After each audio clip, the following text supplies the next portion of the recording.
ગુજરાતમાં સંપૂર્ણ દારૂબંધીના કાયદાની કડક અમલવારી કરાવવા માટે સુરત પોલીસ વિભાગ દ્વારા સમયાંતરે આકરા પગલાં લેવામાં આવી રહ્યા છે। આ જ કડી અંતર્ગત સુરત પોલીસના ઝોન 3 વિસ્તારમાં આવતા 5 પોલીસ સ્ટેશનો દ્વારા એક મોટી કાર્યવાહી હાથ ધરવામાં આવી હતી। अलग अलग प्रोहिबिशनના દરોડા દરમિયાન જપ્ત કરવામાં આવેલા આશરે ₹19.52 લાખની કિંમતના ગેરકાયદેસર વિદેશી દારૂ અને બિયરના જથ્થાનો સત્તાવાર રીતે નાશ કરવામાં આવ્યો હતો। સુરત શહેર પોલીસ કમિશન રેટના ઝોન 3 હેઠળ આવતા મહેદરપુરા, ચોક બજાર, લાલગેટ, કતારગામ અને સિંગણપુર પોલીસ સ્ટેશન વિસ્તારમાં બુટલેગરો સામે કડક ઝુંબેશ ચલાવવામાં આવી રહી છે।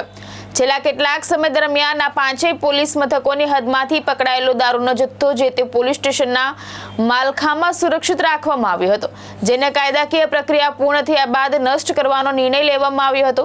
આ કામગીરી અંતર્ગત પ્રોહિબિશન એક્ટ હેઠળ નોંધાયેલા કુલ 95 જેટલા નાના મોટા કેસોનો સમાવેશ થાય છે। આ ગુનાઓ અંતર્ગત પકડાયેલી વિદેશી દારૂની નાની મોટી બોટલો, ક્વાટરિયા અને બિયરના ટીન મળીને કુલ 11,218 બોટલોનો જથ્થો એકત્રિત કરવામાં આવ્યો હતો, જેની કુલ બજાર કિંમત ₹19,52,128 જેટલી આંકવામાં આવી હતી।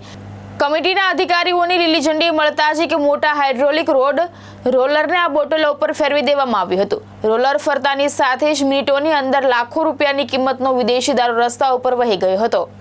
सूरत सिटी जोन 3 विस्तार में जितने पुलिस स्टेशन हैं, चौक बाजार, लालगेट, महेंद्रपुरा, कतरगाम और सिंगनपुर, उसका जो दारू मुद्दा माल है उसके नाश की प्रक्रिया चल रही है, जिसमें कि टोटल 95 केसेस, 11,218 जितनी बॉटल्स जिनका वैल्यू 19,52,128 रुपये जितना है, उसका नाश किया जा रहा है। रिक्वायर्ड कोर्ट परमिशन के बाद डॉक्यूमेंटेशन करने के बाद कंसर्न अधिकारियों की उपस्थिति में जो दारू मुद्दा माल है उसका नाश चल रहा है। भावेश उपाध्याय, दृष्टिकोण न्यूज़, सूरत।